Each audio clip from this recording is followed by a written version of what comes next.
Hello and welcome to another episode of the Breaking Conservatarian broadcast with me, Jeff Charles, your favorite conservatarian. And today I have a very, very special guest. He hails from Baltimore, Maryland, and he is running for Baltimore City Council. His name is Jovani Patterson. What's going on, bro? Hey, what's up, man? How you doing? It's a pleasure to be on the show. Good, good. Thank you for coming on. You reached out to me just a little while ago, and we were talking about some things going on in your city. So we'll definitely be talking about that. But first, why don't you just tell us a little bit about yourself and your background? Sure. Again, my name is Jovani Patterson. I am running for Baltimore City Council President. I was born right here, but I actually grew up in South Carolina. I had an uncle before I was born that was killed, and then when my mom had, a little boy, it was kind of like, do I want to raise my son in a similar environment? So, we got married. Well, she got married, and we all packed up and moved to South Carolina. So I have three other siblings, and graduated high school from there, but came back when I was 19. So I've been back in Baltimore since then. It's been over half my life, but I love this city. The roots are here. I still have family here, and it's like.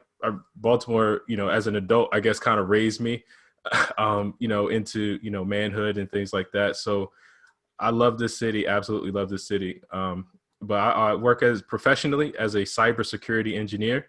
So I actually solve a lot of complex and challenging problems.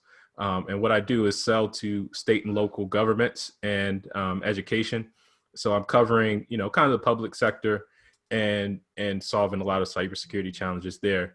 I live in West Baltimore currently with my wife and two children, ages 8 and 2. So, it's a lot of fun with them. And, my son, he's the 2-year-old.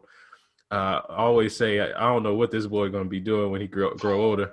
Because my wife was chasing him a couple of weeks ago, and he just ran straight into the wall. Like ran. But here's the bad thing about it, though. I felt bad for the wall and not him at the end of it, because this little man's a tank. Like he's gonna play some football. He's be a running back or a linebacker or something. He probably just got right back up and started running again, didn't he? He did. Like that's his MO though. But so yeah, that's a little bit about me. West Baltimore, cybersecurity engineer, and then now I'm running for City Council President to really help put some positive changes within the city. Good. What do you love most about Baltimore? Oh man, what's not to love, man? It's one of those places, like, you try to leave it, you want to leave it, but you just can't. There's always something that pulls you back, whether it's the people, or whether it's the food. And personally, I'm a musician, so I got a lot of musical family here. I mean, Baltimore has some of the best musicians that I think the world's ever seen. And it's a shame that people don't know that. I know you're in Austin right now, so there's a big music scene out there, and the music history museums out there too, or something like that. But Baltimore's music scene is really like none other, and to be a part of that, and all the other things that go around from game days with the Ravens, and it's just so much to Baltimore that that's. I don't know. It's a place that it's called Charm City for a reason, right? Mm-hmm. Like it's gritty. It's kind of blue collar. It's tough. It's hardworking, and that's the culture. That's the vibe. But it's like it's like an everyman city kind of thing.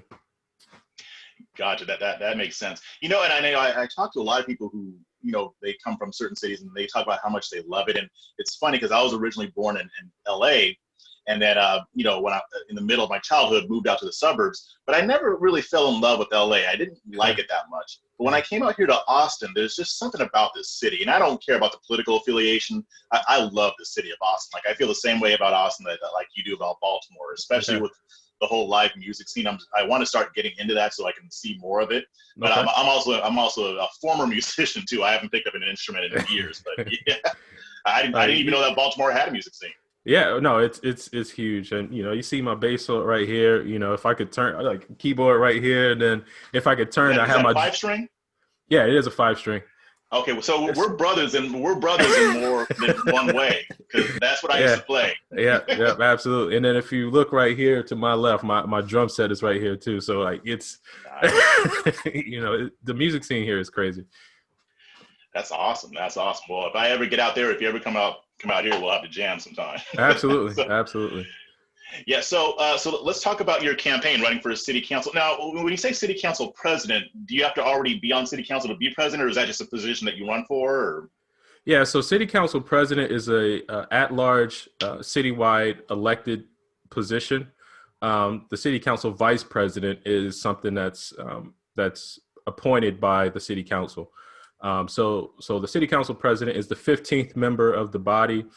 It's the differing vote. Also, it sits as the president of the board of estimates of the city as well. Um, so it's a major position within the city, but no, you don't have to be on the city council in order to be city council president. It's an at large elected position. Okay. Okay. Is this your first time running for office, or have you done this before?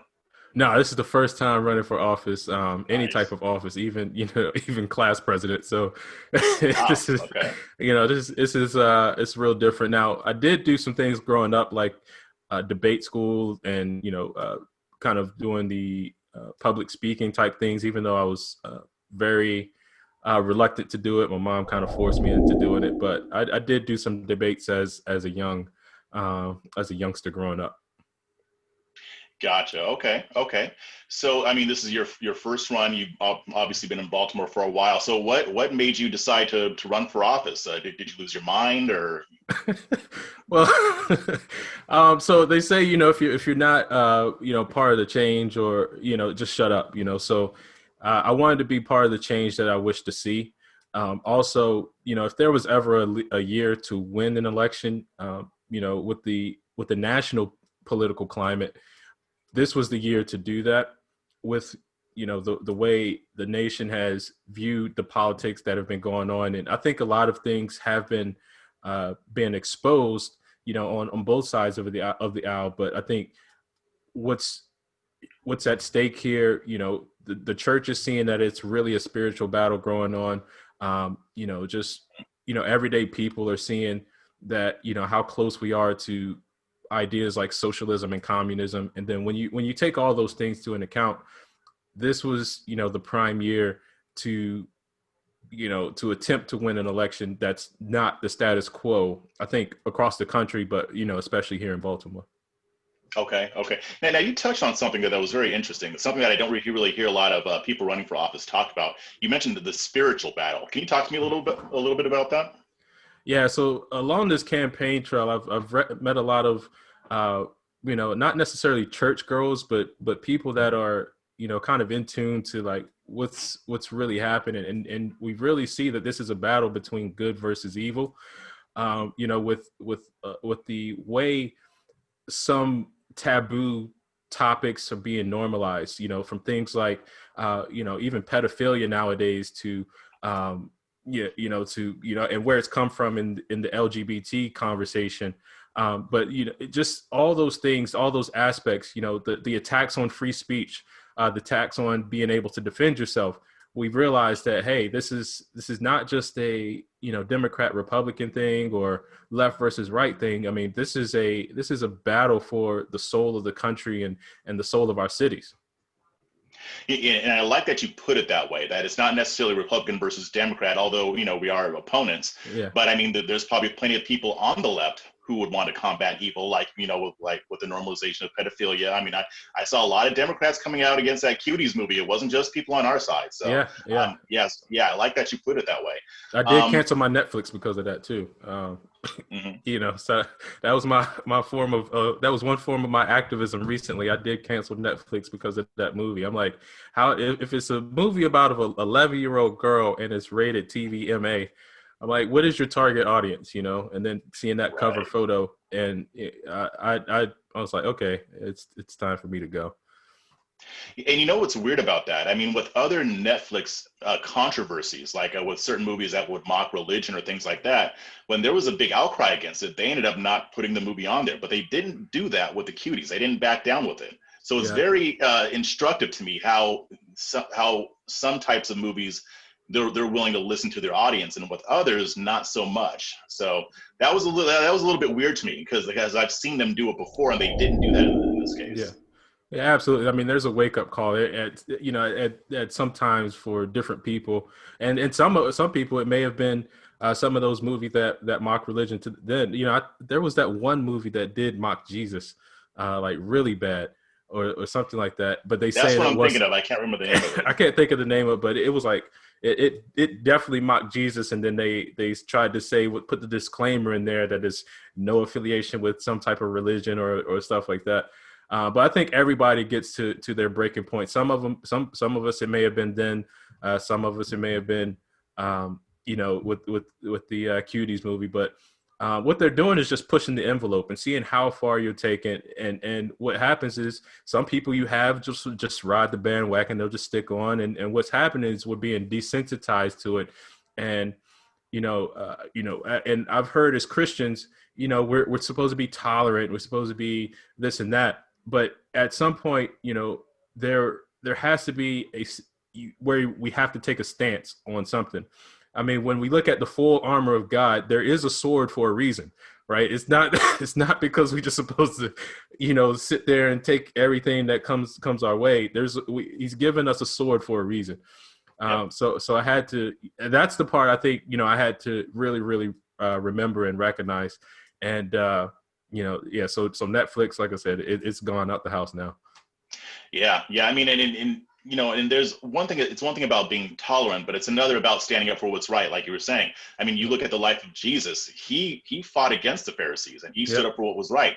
And what did he say about messing with children? I mean, it'd be better if you wrapped a millstone around your neck and threw it into the sea. So, I mean, Jesus took some stances. So we need to, we need to be willing to take our stances and fight for what's right as well. So, I mean, we could probably talk about that all night. Yeah, but yeah, you're absolutely right about that. So let me ask you this. So can you talk to me a little bit about your experience running as a Black conservative in a city like Baltimore, which is not very red at all? To be honest, the actual on the ground experience is very humbling and very interesting because most people are receptive of it. And it goes back to the first point of if there was ever a time to win, it would be this year. Now it's a very interesting dynamic though when you're in front of certain audiences. Like for example, if I'm in the hood or in the street in front of a predominantly Black audience, it's very receptive, right? Like it's, hey, my street have been looking like this for years. What do I have to lose for looking at something different, right? Jobs haven't been coming here for years and years. There's been fewer homeowners and food markets are leaving. What do I have to lose? So that's in the hood, right? That's in front of a predominantly Black audience. But then when you go into some of the, I guess, more educated areas, I've had some experiences, the areas with Black Lives Matter painted on their door, and these type of areas where there's more homeowners, more college educated, more kind of liberal parts of town. They're ready to run you out. They're ready to tell you, you're sick in the head. Someone called me and said, "Hey, you're sick in the head for being Republican and being Black," and it was a white guy. That doesn't surprise me at all. But it's like I said, it's been a humbling experience. I mean, probably my social media probably gets more, I guess more negativity than anything. Because I do have stances against Black Lives Matter. I do have stances against the Democratic Party within the city. But I'm not willing to sacrifice who I am and what I believe, just to appease people, because at some point the truth has to come out, and the truth will set you free. So that that piece of me, I'm willing to fight and stand up for. Okay. Now going back to what you were saying about the difference between when you're speaking with a Black audience and maybe a lower income part of Baltimore, when you go to where the homeowners are, the more affluent, or at least the more well off portion, are these mostly is this mostly a Black audience as well, or is it more mixed with white people, or is it mostly white people? Or so these that particular audience I refer to is mostly white people. And I don't care, what race you are, but in the more kind of Black and affluent areas, they're also receptive of it too, because when you talk about things like the property taxes, or even safety and those type of things within the area, I mean, it just makes sense. Some people it just makes sense, and some people are, how are you Black and Republican? Well, so let me ask you about that, though. I mean, and I'm not trying to make this about race, but there is a reason I'm asking. So, do you get more of that from the Black population or the Black audience that you have, or is that more from the white audience, or when you're speaking with them? So maybe equal. So the Black audience is like, oh, you're Republican, and then it's like, oh wow, some of them it's like, oh wow, I haven't seen a Black Republican in person before, which is understandable, but it's not right. a complete dismissal at that point, right? It's okay. So what are your thoughts on XYZ? And that's a more productive conversation at that point. Okay, so this is what I believe, and this is how I believe we can get from here to better, and they're more receptive of it. But then again, it's really has been mostly just the white liberal population that say, you're Black and Republican, you're crazy. Like they tell me. Like I had one lady just the other day tell me that I should be scared to be a Black person. A white lady telling me I should be scared to be a Black person.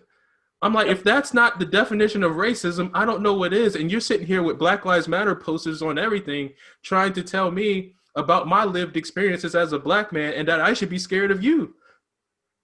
Wow. Well, I mean, they're right. You should be afraid of them, but not in the way they think. Right. So it's just the most backwards thing. I mean, like I said, the more, and I say generally Black people all over, and there have been some, I said, hey, I was Republican, and they've been just like completely refused, and that like, right. seeing like the swamp monster or something. But, for the most part, it's generally a positive reception. And you could kind of bet on, the liberal population that's going to just like, if you look at them wrong, they're offended. So you can kind of tell the difference.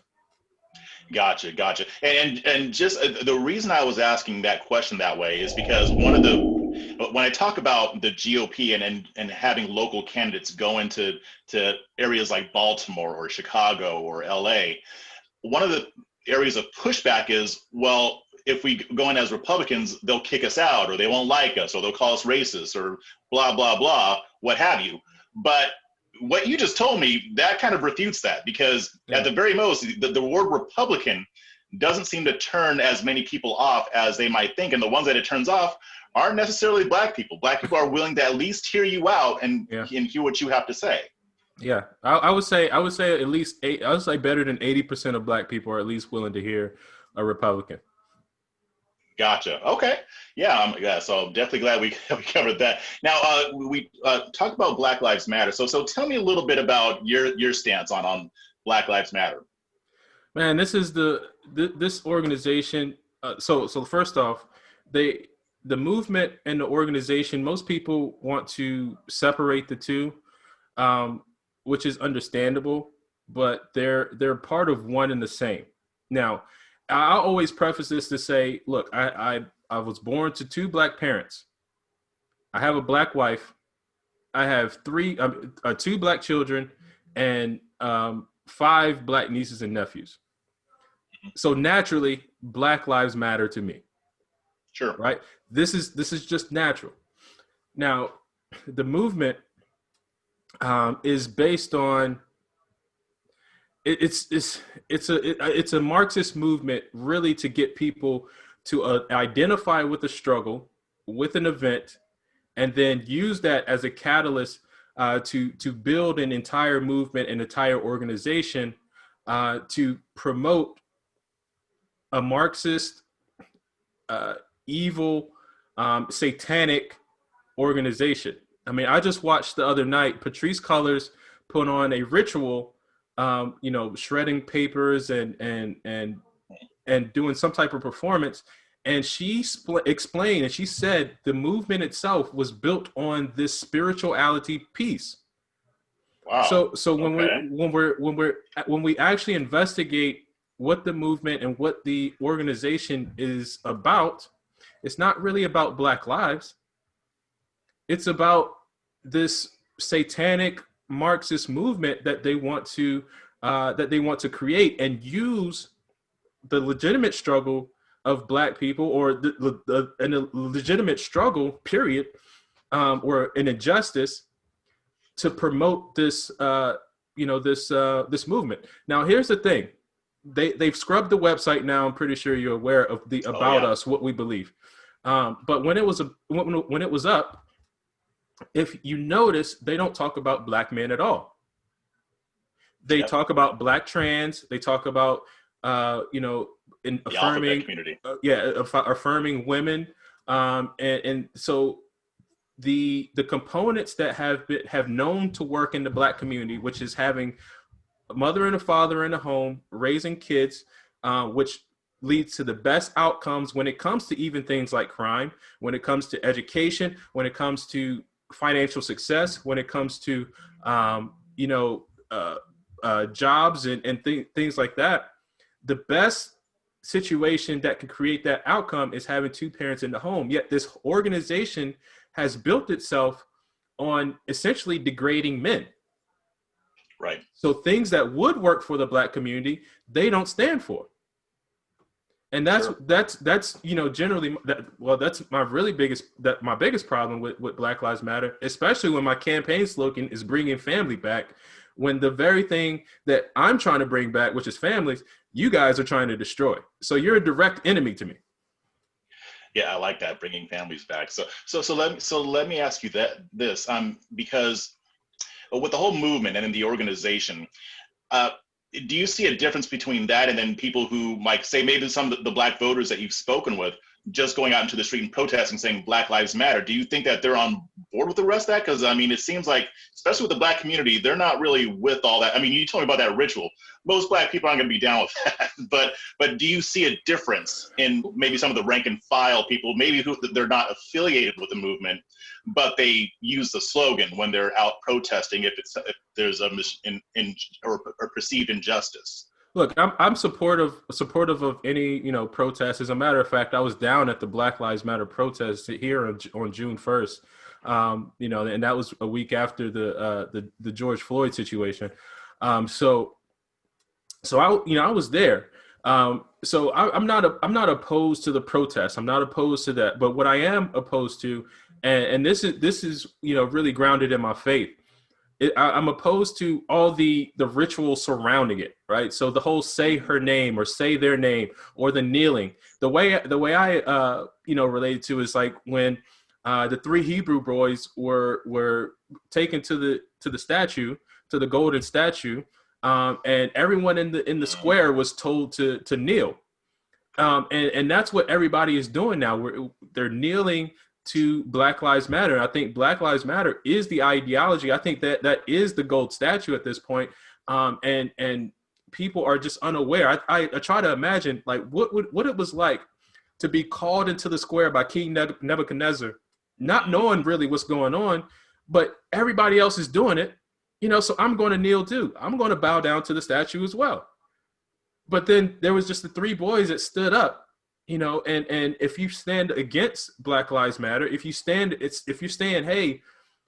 you're yelling from the rooftop that, I believe Black Lives Matter, but that ain't it. If you're saying that, then you're being thrown in the fire. right? Like you're the one being cast in the fire. But we know how that story ended. So, Sure. but the way I equate the Black Lives Matter movement right now is that it is the golden statue.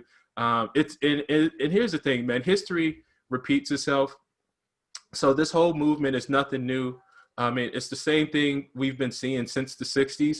It's just a repeat of these same type of events. If we're really being honest, I watched something on Amazon Prime called Anarchy USA, and it was done in 1968, I believe, and it had the same exact principles that was being used by the Communist Party to infiltrate America and to really kind of focus on the struggles of Black people. And that's the same thing that's happening now to then create this acceptance of satanic rituals and this acceptance of communism and socialism. Yeah, that's a really great point, because a lot of people make the mistake of thinking that a lot of the what I call like the dogma, because it is like a religion. Yeah.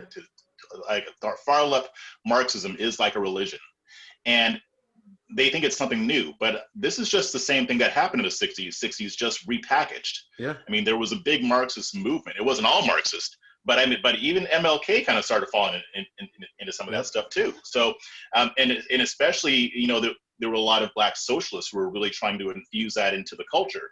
Yep. So yeah, with what's going on, especially like the national Black Lives Matter movement, there's a lot of that there, and there is that spiritual aspect as well. So that does make sense. But it's kind of like, what we were talking about just now. I mean, I don't think that the average Black person maybe subscribes to that, but maybe when they're chanting, they're not thinking about that part of it. They're just out there because they want to make a difference. Yeah, Whereas absolutely. but they don't understand that the people behind this stuff, they want to make a difference too. It's just not the one that we want. Right. So let's talk about this. So you did a Facebook Live recently. Mm-hmm. And I'm going to put a link to that in the show notes here. But basically what you said, I mean, you kind of called it out. I mean, you said you put forth the idea that Baltimore's politicians want the poorest parts of the city to fail. Can you elaborate on that a little bit? Yeah, there's certain things that the city well aware addresses that would bring economic resources, jobs, safety, and everything to the entire city, right? So the city agrees to do development in certain areas, and they understand that development in these areas brings jobs, it brings homeowners, it brings opportunities, it brings safety. But what the city, and in order to bring those opportunities, those jobs, it requires tax incentives. So the city very well understands that if we want to improve the city, we have to incentivize people to come here and do it. Now, my thing is, if we're very well aware that it takes that to build, even in the, in the city, if it takes that to build in the city, why not do that for the entire city? So over the past, 20, 30 years or so, Baltimore's had a declining population. And in order to maintain the poverty, in order to keep people poor, they kept raising the taxes. Now, I put it like that for a reason, right? Because people are leaving, there's going to be less homeowners, and the city needs to still get paid. Right. Right. So, and they want to keep people dependent upon them for housing and food and things, because that's how they get their money. Right. So because of that, they've raised the taxes to the point where it's the highest allowed by the state of Maryland. And it's double that than any other county in Maryland. And the other thing to note about Baltimore City is an independent city. So it doesn't roll up to a county. It rolls up directly to the state. Right. So it's not part of a county. So, most towns there's a city, then there's the county, and then, it goes up to the state. But Baltimore is an independent city. So it is a city. It is the county. Right. Okay. So we have the highest taxes allowed by the entire state of Maryland. Now, this has driven away people because what happens is when you start getting some level of success, as a young man or young family, you're trying to raise a family. You're looking at several things. How much can I afford to buy a house? Are there opportunities near me? And what are the schools like? Now, each of those have been declining, right? So my housing value, okay, so I can get a nice house, but I'm gonna have to pay for it. But what am I getting paid for? What am I paying for with those tax dollars? The schools suck, and the trash might not be picked up, and my water bill is still outrageous as well. So if I'm looking at it from an economical situation, I'm going to just go right over to Baltimore County, where my trash will get picked up, where the schools are better, and where I'm paying less than half in the property tax and can get a better house. So where are you going to choose? So this is still in the city of Baltimore where people can move and get better services basically, or lower taxes. Yeah. So if you just move from the city to the county, you're already doing better. Okay. So when you say the county, there's like a Baltimore County, but Baltimore is still an independent city. Yeah. So Baltimore City and Baltimore County are separate, right? So there's two different places. I got it. Yeah. But I mean, Baltimore County literally surrounds Baltimore City. Right. But Baltimore City is like its own thing right in the middle of it. Okay. So you could just go right over the county line, pay less in taxes, pay, and pay less in water bill, and have a bigger home and pay less for it. So as a thinking person that's doing math, which one would you choose? Right? You're going to choose the economical better situation, and it's safer. Sure. Right? So you're gonna make that choice, most of the time, as you're going through life. So what is happening is the people that have the means that could stay leave, and then you have these other people that can't move and they have to stay, and you're just driving them deeper and deeper in poverty. Right, the tax rate goes up, price of everything goes up. I mean, inflation is still 3.5%. It's not like the cost of goods or service. It's not like the cost of goods and things like that are gone down. And plus, they put on taxes on everything else. We have a rain tax within the city. Rain tax. Yeah. The hell is a rain tax? We have to pay tax because it rains. What? Wait. So what is their justification? I want to know the reason that they came up with, because I want to know who that person is, because that guy is brilliant. Yeah. So I mean, it's supposed to be a tax to help clean the Chesapeake Bay or keep it clean and whatnot. But because there was the water that overflows and goes into the drain, but there's a lot of trash in the streets, so you have to clean it. So part of that, because it rains and pushes water into the sewage in the streets, we have to pay to clean it up. Oh my God! So rain tax. I have no words. So you see what I'm saying? Like, so you're driving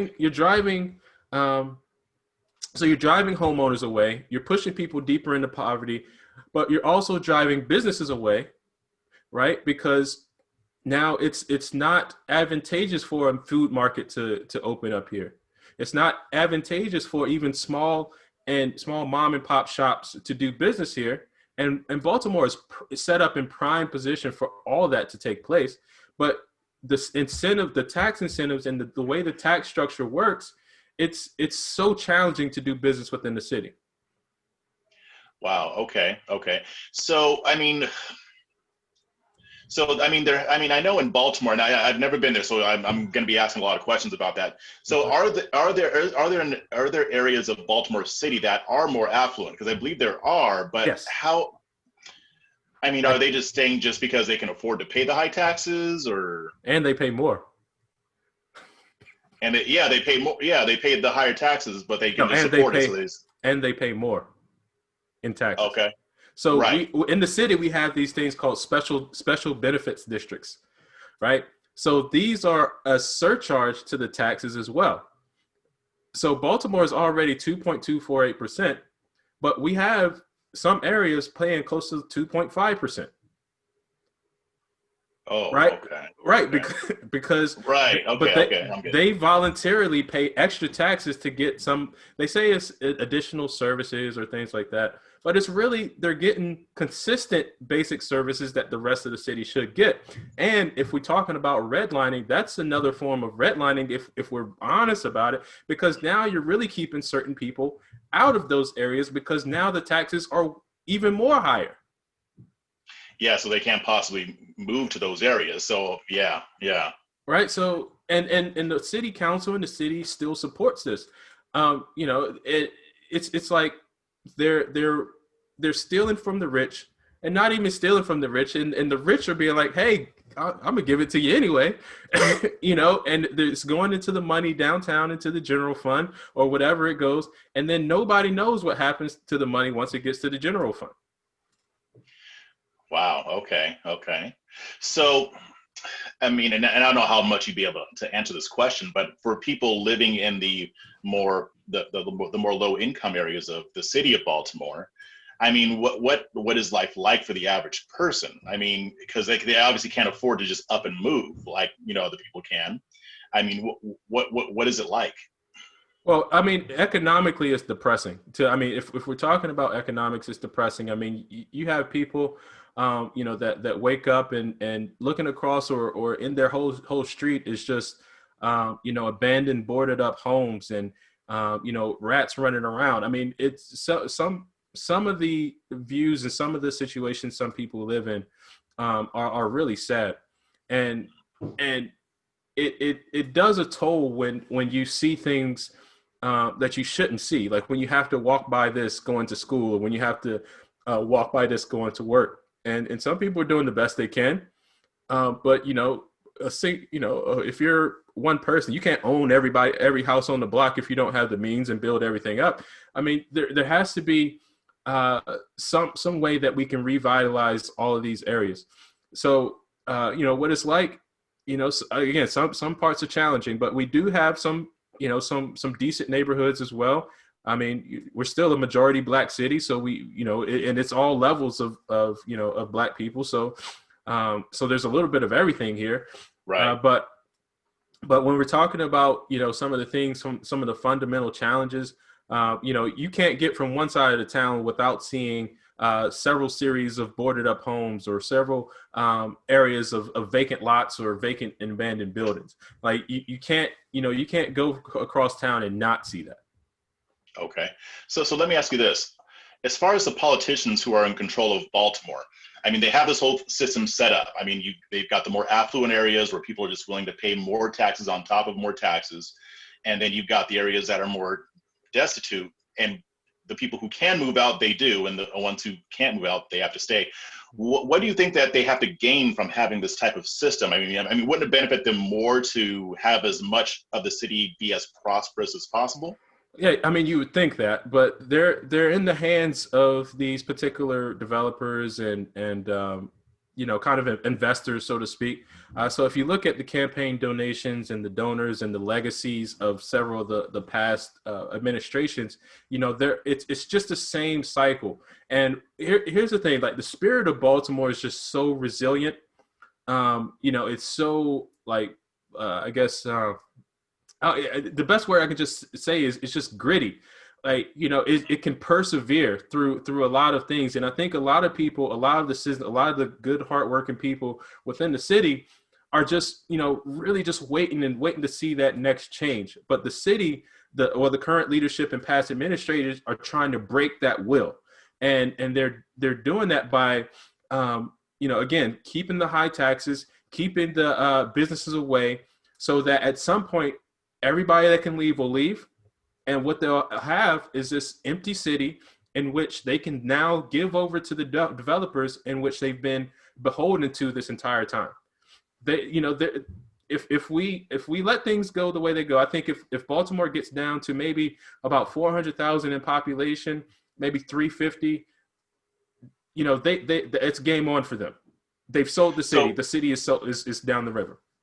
So it sounds like, and you can correct me if I'm wrong, but it sounds like they're pushing for a scenario where they can basically have more gentrification. Yeah, 100%, 100%, and they're trying to disguise it. I guess they're trying to attract more and more affluent people here, so they can and take care of the lower class with all the social programs that they can think of or what have you.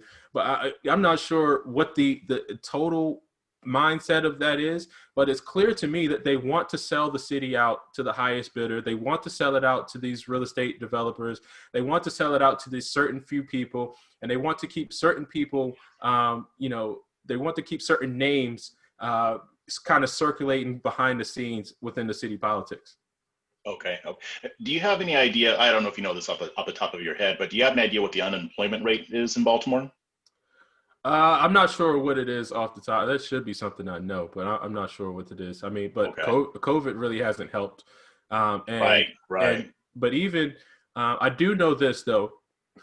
Despite the gains in the unemployment nationwide, Baltimore was still struggling behind it. So we weren't even at the at the national average. We were still above that number. It's a lot higher. Yeah. So it's really sad. I think we're shooting ourselves in the foot with that one. I mean, Baltimore's in a prime location for jobs and opportunities. I mean, we have a deep water port, so we should be exporting like nobody's business. We have so many abandoned factories and buildings, so we could be creating PPE, so medical equipment or whatever. I mean, we have an entire ice factory that's still sitting there that's just growing trees. So we have so much infrastructure that could be utilized or repurposed, and it's just sitting there. It's just just waiting. Wow. Yeah, that's really sad. Not surprising, but it is sad. I mean, and one of the things that really enticed me about your video was that you kind of say something that I say. I mean, because a lot of us on the right, we talk about, well, in cities like Chicago and Baltimore, democratic policies and progressive policies don't work. So they're making everything horrible. And I come back and I say, no, they are working. They're working exactly as intended. Yeah. So because it's just too hard for me to believe that the Democrats could be in control of these cities for 4 or 5, 6 decades doing the same thing that they did previously, and it still hasn't worked, and they haven't figured it out yet. You would think that somewhere along the line they would try something different. So at that point, I mean, maybe the first couple of decades, okay, maybe you're just mistaken, or you're just stupid. After 50, 60, 70 years, no, you're doing this on purpose. Yeah, they're doing it. I mean, it just makes to me, it makes sense because as city council president, they acknowledge that in order to spur economic development, we have to incentivize via taxes. So why don't you do that to the entire city, right? But then there's this other thing. There's this whole. I love how they always use buzzwords, and I think us, sometimes on the conservative or the right side, we kind of, get lost on using buzzwords.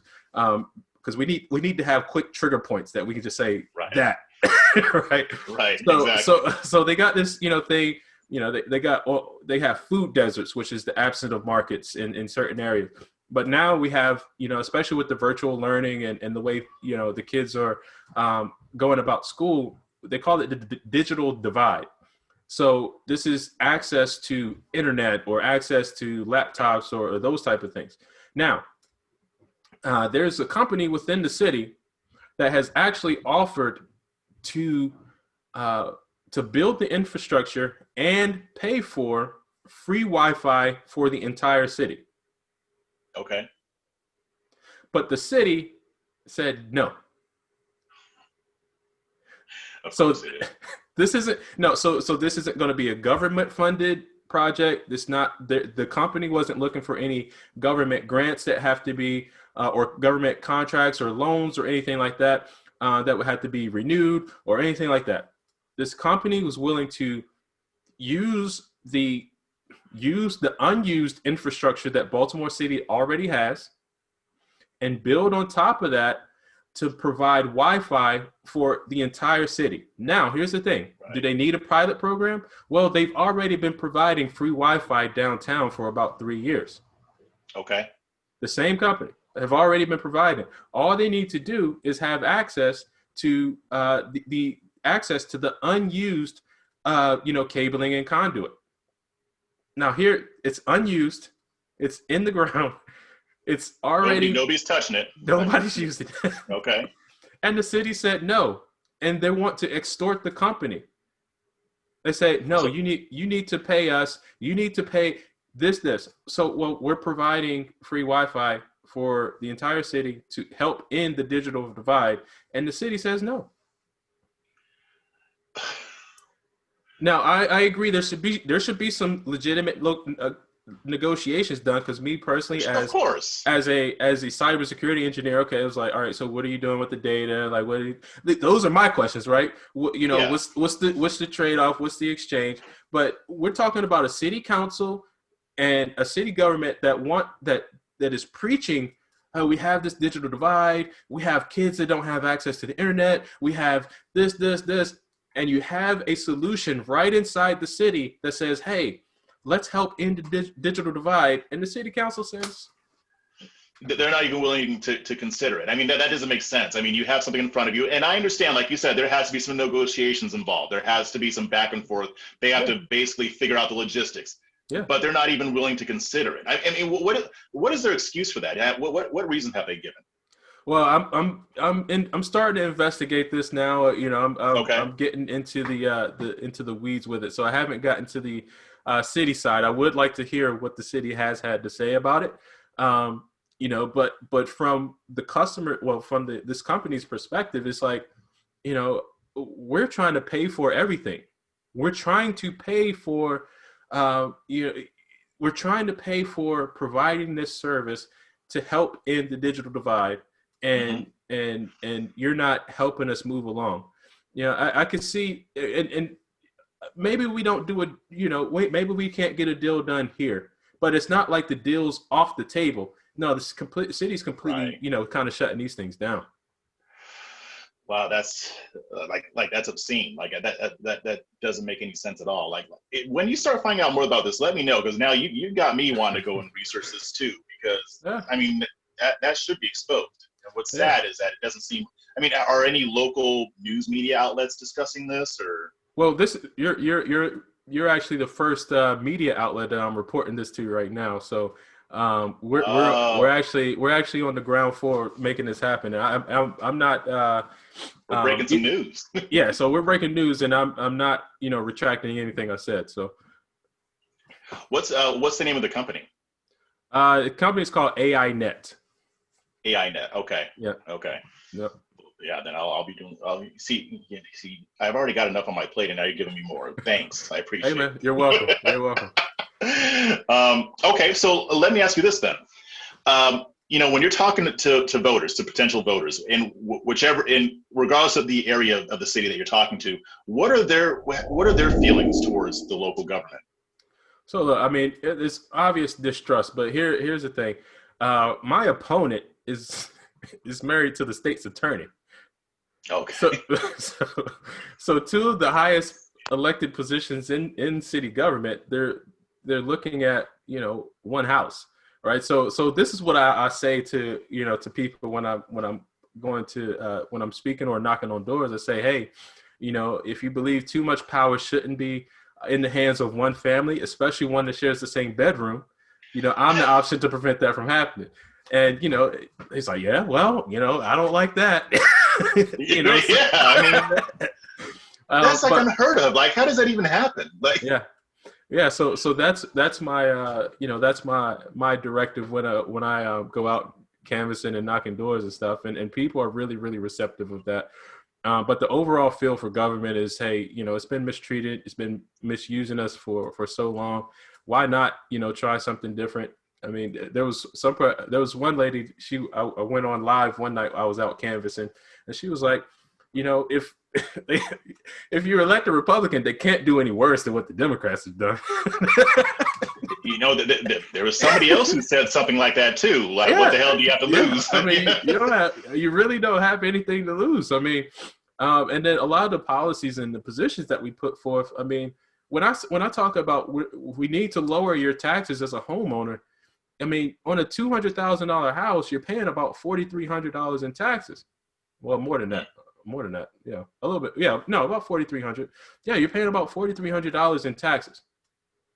And then you look outside and you see that there's potholes everywhere. You see that your trash hadn't got picked up, and you're still afraid to walk down the street at night. And they tell you you can't have a gun, and the police, the response time is 16 minutes. So what am I paying for? You know what I mean? And I think people are really waking up to that fact. So do you think that they might see that a lot of these things are deliberate, that this isn't just incompetent leadership, that at least some of this has to be done on purpose? Do you think that they're seeing that, or? I mean, I think that's part of a challenging conversation to have, but it does get easier to see when things like the murder rate we're on pace for 300 plus murders this year, and our city council is voting to rename Columbus Day. I mean, so when you see things like that, I mean, it's kind of obvious on what the priorities of the city are. I mean, what they do is, like I said in the video, is they get you looking at over here. They get you say, hey, they say, hey, I'm with all the issues that are going on. Hey, we got to defund the police. We have to do this and we have to do that. While on the other end, if you look at any of their records, all they're doing is zoning changes and creating resolutions on how to impact other businesses more. They passed a resolution for the dress code of a business a couple months ago. The dress code. They passed a resolution for a business to change its dress code. Wait, wait. No. Okay, you're trolling me right now, right? Like this is a troll, right? No. So that means that if a company wants to change its dress code, the government's involved in that somehow? No, so resolutions don't really mean much in the city. They say, hey, we want to resolve resolution. To I'm sorry. Yeah. Okay, but they did pass a resolution, and everybody they spent taxpayer money and time to pass this resolution. Resolution, and I was happy of one council member that actually disagreed with it. I commended him for that, but everybody else, it was a unanimous decision minus that one. I don't know if you remember that situation. I don't know if you're familiar with Uzo Bay, because it was national news, and the young boy had on the mesh basketball shorts, the black kid, and then there was a white kid that had on apparently alleged basketball shorts, but he had on like some khaki shorts or something like that. That was outside. So I didn't hear about this one. Oh man, where you been, man? I don't know. If I would have heard that story, I would have been clowning it all day on Twitter and elsewhere. So there was that whole big incident, so the city passed a resolution, for them to address their dress code. Wow. Okay. So they're taking care of Columbus Days and dealing with the dress code. Beautiful. And so you see why the disparities in Baltimore City occurs, because, hey, what company wants to come into the city and say, hey, if I'm going to have city government all up in my business, and while I'm trying to hire employees, trying to pay the bills, trying to expand my business, I'm not going to want to do business here, and it just makes sense. Yeah, it's kind of like with Seattle with the whole $15 minimum wage and all the other regulations that they want to put on business. Yeah. Nobody wants to do business there, and so many companies left. So I mean, it's you would think that they would get it after a while, but then I have to remind myself, no, they know what they're doing. So, so let me ask you this then. I mean, it's pretty obvious that the leadership they're not invested in affecting real change. So, I mean, you're a Republican candidate. What do you think that the Republican Party needs to do to start changing some minds, at the local and state level? Well, I think it starts with consistency, and being first off, showing up, and then two, showing up consistently. Because if there was, generally a presence in a lot of these Democrat-run cities, they wouldn't be so, I guess, so nonchalant about their proceedings, on a regular basis. For example, I mean, my opponents, and we have, what, 8 other Black Republicans, running in the area as well. The opponents of any of us really aren't paying us any attention, because, and they believe don't even need the campaign, because generally when there's the primary election, that's the big election, and then there's right. there's the general when nothing else, there's no race. But this year, it's a little bit different. And I think there might be a few surprises actually this year because of the sleepiness of the Democratic Party, particularly in this election. But the biggest thing is, is show up consistently, actually start voicing some opinions within the city charter. And it's really not acknowledged as much, but within the city charter, if there is a board or commission created by the city, there should be a member from a minority party within that board or commission, unless otherwise stated. And I think it's important for, especially the Republican Party, to really start looking to fill some of those positions, to have voices in different areas of government, on a regular basis. But I think, the momentum is starting right here from Baltimore. Baltimore is also called the city of first. So, it only makes sense for this city to be, taking that on right now.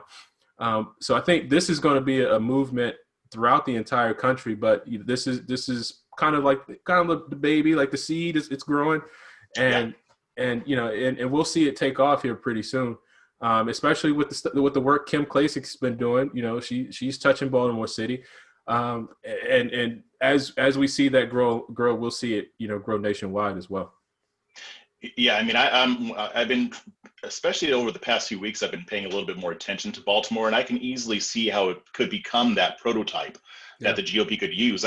So when it comes to like your local GOP or like the state level GOP, I mean, what's your interactions like with them? I mean, how would you describe like the level of support that they're giving you?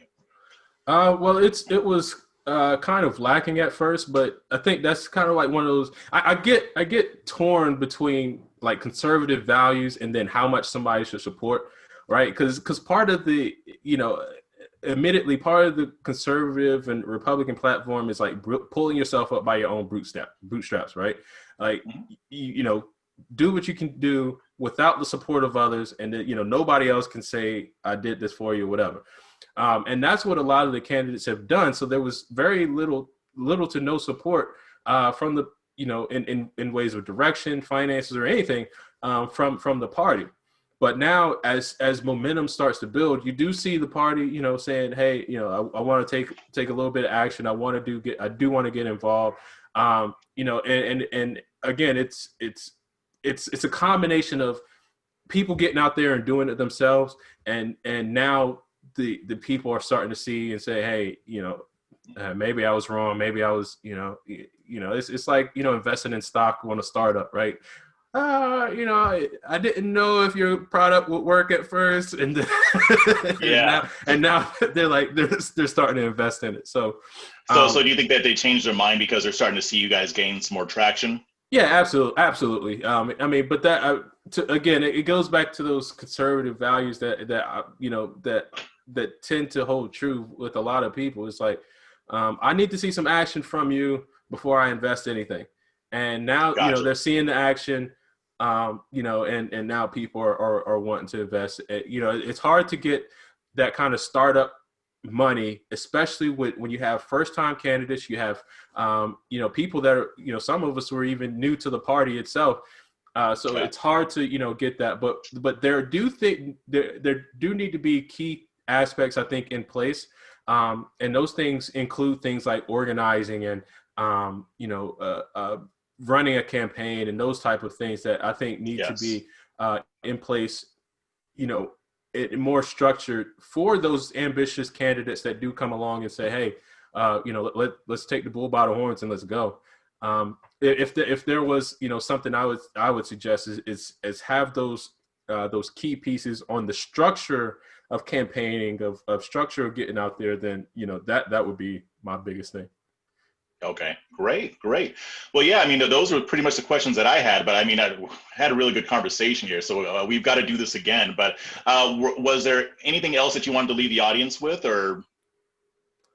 Well, I mean, just if you want to support the campaign, I mean, you can still support. You can visit my website www.jp the number 4bmore.city. That's www.jp4bmore.city. Also, follow me on Twitter at Mr. JP is great. I try to put some entertaining content up there every now and then. Yeah, yeah, can't be all politics. I can't. Yeah, every now and then. Yeah, but yeah. So if you want to, get involved or anything like that, definitely, reach out to me on my website or my Twitter. Also, Jovani Patterson for Baltimore on Facebook, and check out some of the videos. But yeah, that's all, man. Awesome, great. Well, I'm going to put links to all that in the show notes here, and also in the article that I'm going to write up about this as well. So, but definitely, thanks for coming on, man. I learned so much from you just from this one little conversation, like stuff that I wouldn't have never known if we hadn't talked. So hopefully we can have you back on and talk some more about these issues, and and when you win, then hopefully we can talk more about your campaign and what you did to get in that position. Absolutely, man. It's been an honor and pleasure, man. Thank you for your time. All right. Thank you. You have a good one. You too, man.